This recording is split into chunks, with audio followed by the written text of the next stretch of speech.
Hello everyone, myself Mrs. Jyoti Rana and today's session we will discuss about the admission of the client in the hospital. Admission of the client in the hospital का means है कि जब कोई patient hospital में आता है तो उसको एडमिट करने की का क्या प्रोसेस होता है।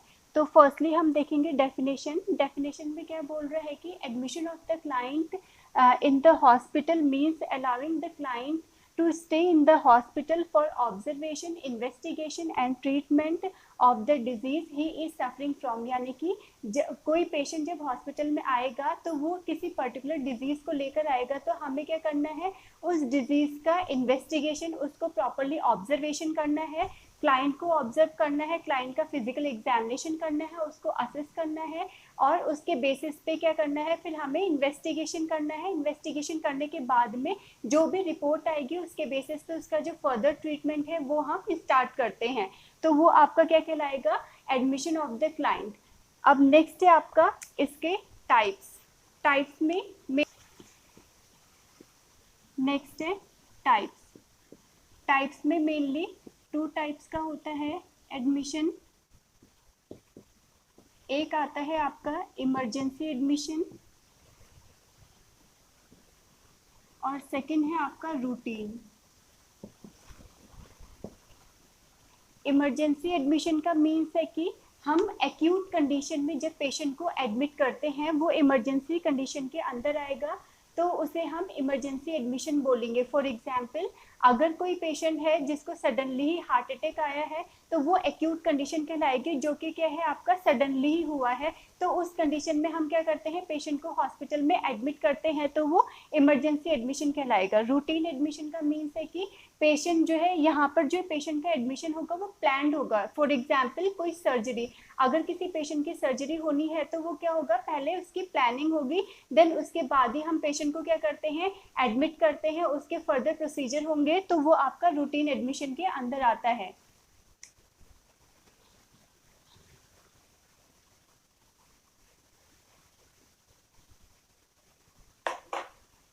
नेक्स्ट है प्रोसेस में भी मेनली आपका जो हॉस्पिटल में मेनली 2 डिपार्टमेंट्स होते हैं। एक आता है आपका ओपीडी, एक होता है आपका आईपीडी। ओपीडी यानी कि आउट पेशेंट डिपार्टमेंट और आईपीडी यानी कि इन पेशेंट डिपार्टमेंट। तो फर्स्टली जब कोई पेशेंट आता है तो वो सबसे पहले कहाँ आएगा, वो ओपीडी डिपार्टमेंट में आएगा। तो जो पेशेंट के एडमिशन का प्रोसेस है वो ओपीडी से स्टार्ट होगा। हमें क्या करना है, फर्स्टली पेशेंट को ओपीडी में फर्स्टली पेशेंट जब ओपीडी में आएगा तो हमने उसे रिसीव करना है और रिसीव करने के बाद में उसका जो फर्दर प्रोसेस है वो स्टार्ट करना है। तो ओपीडी में आपके मेनली क्या क्या प्रोसेस आएंगे। फर्स्ट आता है आपका reception of the client. Reception of the client, reception का मीन्स होता है रिसीव करना। मीन्स जब पेशेंट ओपीडी में आएगा तो फर्स्टली वो कहाँ जाएगा, रिसेप्शन पे जाएगा। तो रिसेप्शन में बेसिकली हम क्या बोलते हैं कि first impression is always last impression, यानी कि जो भी रिसेप्शन पे पर्सन पेशेंट को रिसीव करेगा तो वो पेशेंट के साथ में उसने अच्छा बिहेव करना है, क्योंकि अगर वहाँ से पेशेंट को एक पॉजिटिव इम्पैक्ट मिलेगा तो पेशेंट जो है वो पॉजिटिव एटीट्यूड शो करेगा। तो हमने क्या करना है, रिसेप्शन ऑफ द क्लाइंट में पेशेंट को रिसीव करने के बाद में उसका जो फर्दर प्रोसेस है, उसका नेम, उसका जो सोशल डाटा है वो हम क्या करते हैं, कलेक्ट करते हैं। तो उसमें हमने पेशेंट का नेम, एज, ये सारी इंफॉर्मेशन जो है वो कलेक्ट करनी है, जो कि आपका रिसेप्शन ऑफ द क्लाइंट पर ही होगा। सेकंड आता है आपका सोशल एंड मेडिकल इंफॉर्मेशन या मेडिकल रिकॉर्ड।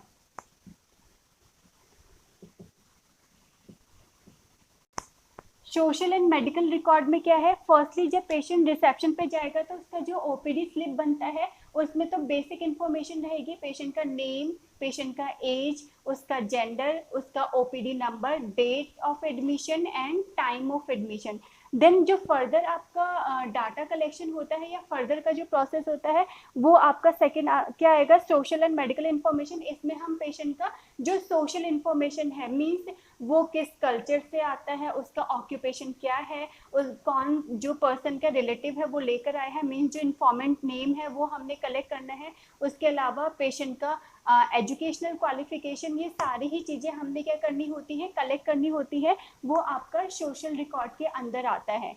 फिर नेक्स्ट है आपका मेडिकल रिकॉर्ड। मेडिकल रिकॉर्ड में हम क्या करेंगे, पेशेंट का मेडिकल हिस्ट्री जो है वो कलेक्ट करते हैं, जैसे पेशेंट प्रेजेंटली क्या प्रॉब्लम्स को लेकर आया है, पेशेंट यहाँ आने से पहले पेशेंट को क्या क्या प्रॉब्लम्स हुई थी, यहाँ आने से पहले पेशेंट ने किसी अदर डॉक्टर को या अदर हॉस्पिटल में जाकर दिखाया है या नहीं दिखाया है, पेशेंट का कोई सर्जरी तो नहीं हुई थी, प्रेजेंटली पेशेंट कोई ऐसी प्रॉब्लम तो लेकर नहीं आया है जिसके लिए हमें क्या है, सर्जरी को प्लान करना पड़े, या फिर पास में पेशेंट की कोई सर्जरी तो नहीं हुई थी। तो ये सारा मेडिकल रिकॉर्ड हम क्या करते हैं, पेशेंट से कलेक्ट करते हैं। उसका प्रीवियसली कोई इन्वेस्टिगेशन हुआ है तो वो इन्वेस्टिगेशन हमने क्या करने हैं, कलेक्ट करने हैं, जिसके बेसिस पर ही हम क्या करते हैं, फर्दर जो आपका ट्रीटमेंट है वो स्टार्ट करते हैं।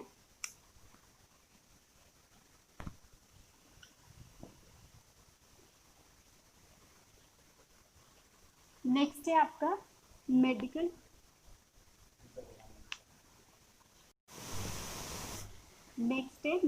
एग्जामिनेशन। मेडिकल एग्जामिनेशन में क्या है, जब पेशेंट डॉक्टर के पास जाएगा तो डॉक्टर क्या करेगा, उसका मेडिकल एग्जामिनेशन करेगा, मींस पेशेंट को हेड टू टो जो है वो चेक करेगा, उसका जो है असेसमेंट करेगा। उसमें हम क्या चेक करेंगे, पेशेंट का बीपी हो गया, पेशेंट का पल्स हो गया, पेशेंट का रेस्पिरेशन हो गया, जो नॉर्मल वाइटल साइन होते हैं वो हमने चेक करने हैं। उसके अलावा पेशेंट का हेड टू टो एग्जामिनेशन में हम सिस्टमेटिकली उसको क्या करेंगे, एग्जामिन करेंगे, और जो भी प्रॉब्लम है सिस्टम वाइज उसका हम पता लगाएंगे, उसको हम फाइंड आउट करेंगे। तो वो सारा हम क्या करते हैं, मेडिकल एग्जामिनेशन में पेशेंट का चेक करेंगे।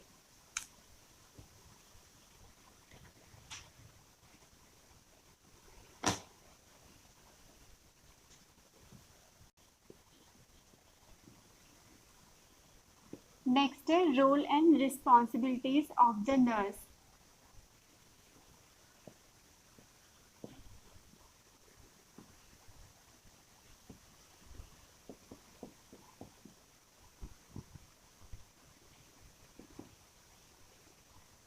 नेक्स्ट है role and responsibilities of the nurse में फर्स्ट है inform the patient and relatives, यानी कि लास्ट हमने देखा था मेडिकल एग्जामिनेशन के बाद हमें पेशेंट की कंडीशन का पता चल जाएगा और हमने क्या करना है, पेशेंट को अब हमने एडमिट करना है।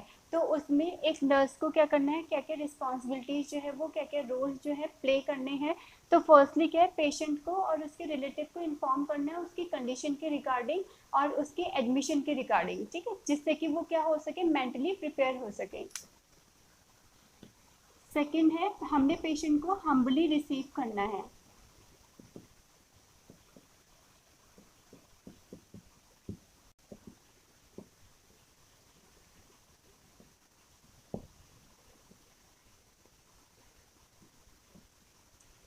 मीन्स पेशेंट को अगर हम हम्बली रिसीव करेंगे तो वो क्या होगा, कंफर्टेबल फील करेगा, और जब पेशेंट कंफर्टेबल फील करेगा तो वो क्या होगा, हमारे को कोऑपरेट करेगा और वो मेंटली जो है वो स्टेबल रहेगा।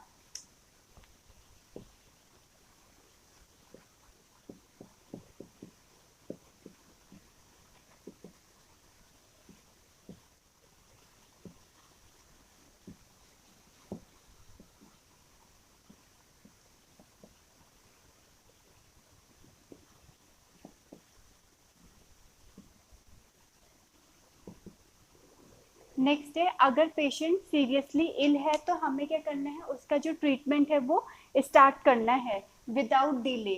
फिर हमें नेक्स्ट क्या करना है, अपनी ऑब्जर्वेशन स्किल को यूज करना है।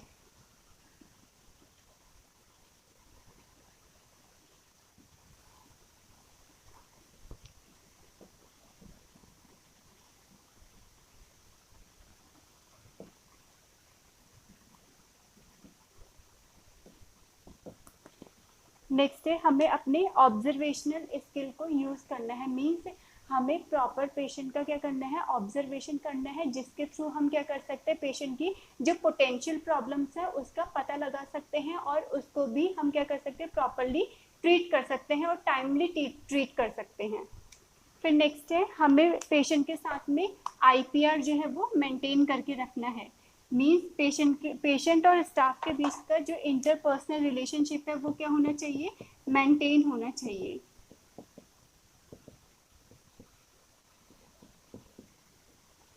क्योंकि अगर पेशेंट और स्टाफ के बीच में आईपीआर मेंटेन नहीं होगा तो जो पेशेंट है या जो क्लाइंट है वो क्या करेगा, स्टाफ को कोऑपरेट नहीं करेगा, और जब स्टाफ को कोऑपरेट नहीं करेगा तो क्या होगा, स्टाफ भी पेशेंट को प्रॉपरली जो है वो ट्रीटमेंट नहीं प्रोवाइड कर सकता है। तो इसीलिए दोनों के बीच में म्यूचुअल अंडरस्टैंडिंग होनी चाहिए, म्यूचुअल यानी कि बोथ साइड, पेशेंट की साइड से भी और स्टाफ की साइड से भी, स्टाफ को भी अपनी रिस्पॉन्सिबिलिटीज जो है वो प्रॉपरली फुलफिल करनी है और उसे जो भी क्लाइंट है उसको प्रॉपरली क्या करना है, ट्रीट करना है।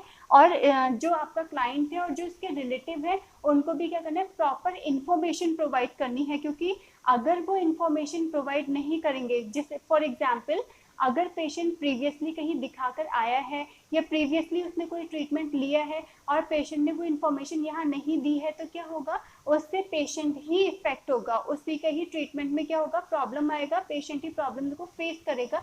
इसलिए पेशेंट को भी और उनके रिलेटिव को भी कोई इन्फॉर्मेशन जो है वो क्या है, नहीं छिपानी है, और आपका स्टाफ को कोऑपरेट करना है और स्टाफ को भी प्रॉपरली क्या करना है, पेशेंट को प्रॉपर केयर जो है वो प्रोवाइड करनी है।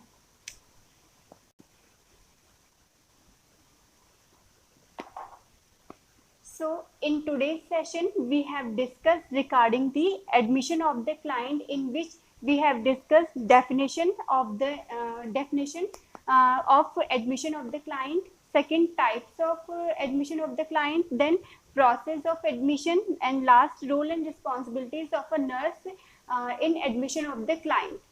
So in next session, yeah, in further session, we will discuss about the inpatient department, IPD.